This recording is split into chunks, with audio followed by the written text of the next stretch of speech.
Jeg standi her utanfor høvesportsna tja Huxa. Her Hanus Samrå, formøveren i Huxa, kallar inn til tøynda fond.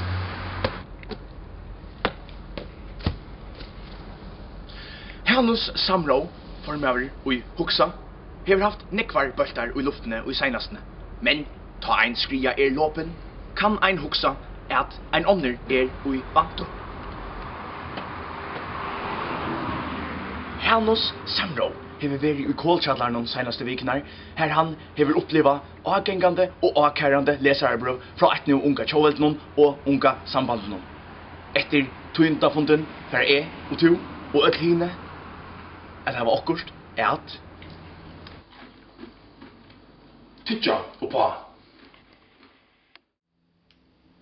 Gott kvöld, allsammans. Jeg takksamme fyrir at all tid, viner og kjenningar, fjallmiðlar og journalistar kunne komme i kvöld. Flere av tikkun kjenna meg, flere av tikk vi meg, vi da arbeid saman, til da stola meg, og til da gjørst at jeg kunne utføre min dreim. Men i kvöld, nøyest det å stinge ego med beinene, tog tid, fram til mine, har en årsøk til at jeg har meg. Jeg har svitstikk. Jeg kjetter av mine omhugsna og apurdalese gjerningar, har elt tikkun til så stor øvund. Jeg kjetter av fjellmila ljøse ikkje skain av tikkun. Kjetter av at oppmerksomheten ikkje dryppar av tikkun. Men heimeren snur seg om meg, snur seg om mine vøkru og kvittetheden. Fjellmilaner elskar av meg, Hanus Samrå. Formaren Huxa var fjellmila snuvningspunkt.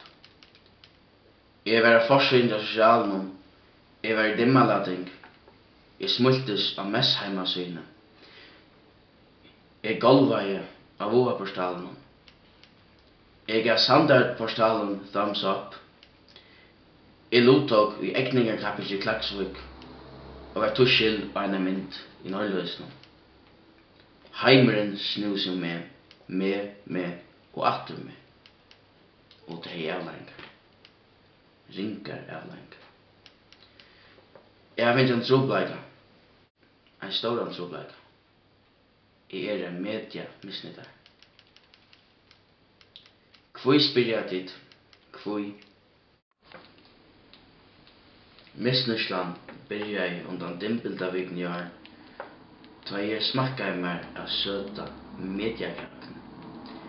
Jeg sendte en leserbrev til fjellmilanar, og jeg minnest hvordan store rosen var, ta jeg sa mitt verk og smulade anlitt med bløden. Det var en som svam I gårdgate, svam I brusande kåla. Jeg fikk en trångtleta. Jeg ble vi at skriva. Skriva en fiskar I havnum, skriva en ute der seier av littla døymon.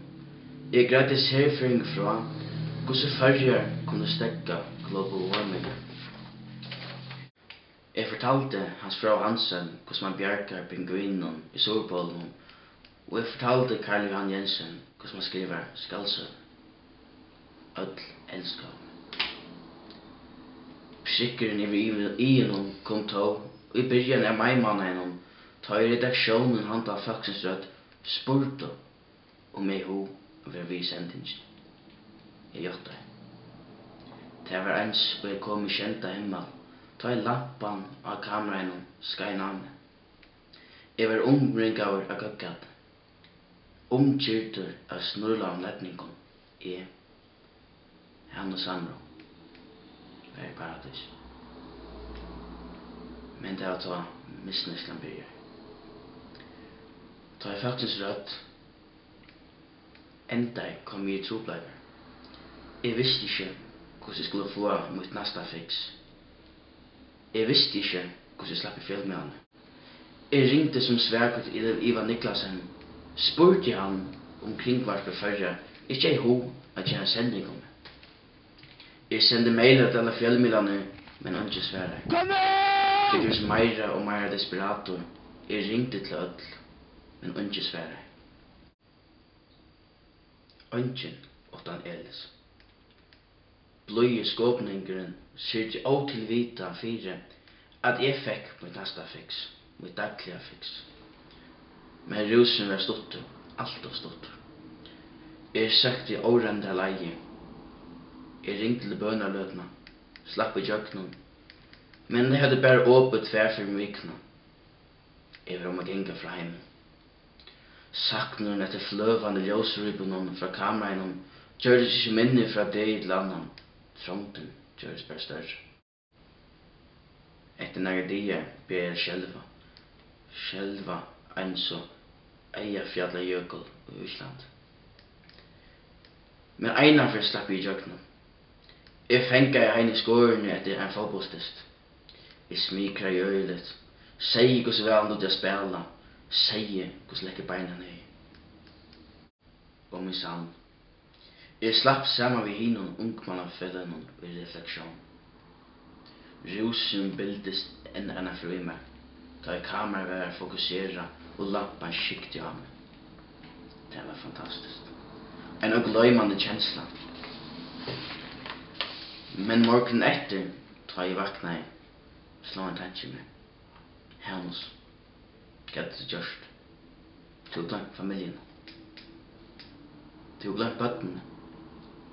Du er veldig fokuseret på å få til neste fix, til neste rus. Men du er ikke ærlig til kona. Du er svikt i familien.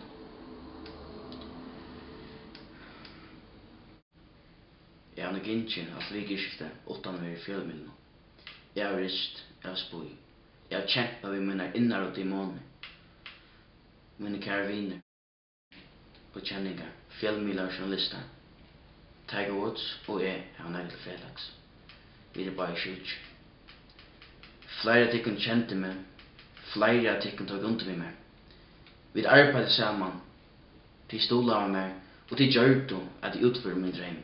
Men i kveld, kære viner, kunne jeg tikkun om at jeg er ferdig til avhengig. Jeg skal først være på i allmenna eller fjellmina ljøsene i en av vik.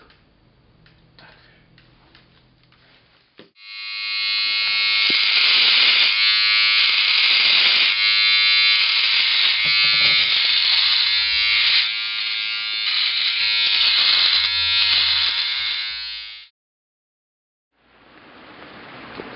Nu har vi shady i åttan har vi filmen och man ser att jag har haft det här det är torrförst. Jag har haft en Facebook-profil här. Jag bara hotlat att jag varit med och se mina mening på. Men jag klarar det. Jag klarar shady i åttan att vi filmen någon. Jag har slättat faktiskt min Facebook-profil. Jag har slättat telefonen till Elis och färdkommande. Jag har slättat numret till Ivan Niklasen här i skårorna. Jag har droppat alla filmerna nu. Jag följer att som nu äntligen är inte fri i salen efter. Jag vill ha ett blomster här, jag kör blomster. Ja, så jag kom, så jag blev allmänt, så jag blev för mig huxa och det är omna här som tuttlar. Det är liv, det är verkligheten, det är livet som är i arven i filmen. Det är verkligen hetta. Det är liv.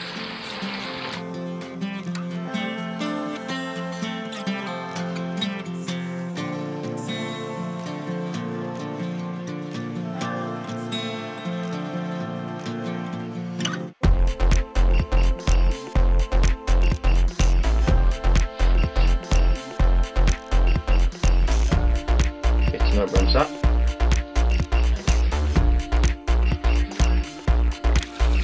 Nej, det gör det. Ja, det är det. Ja. Ja. Ja, okej.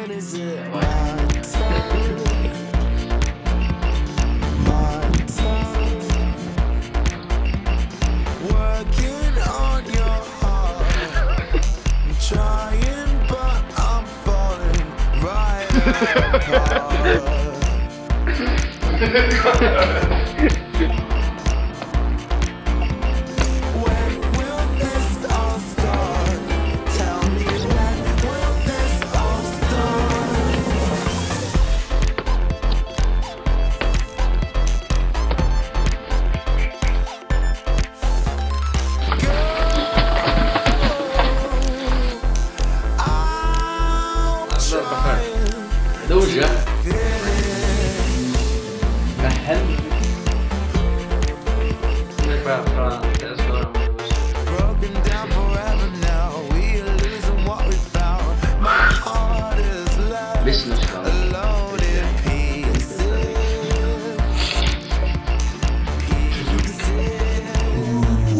When will this all start?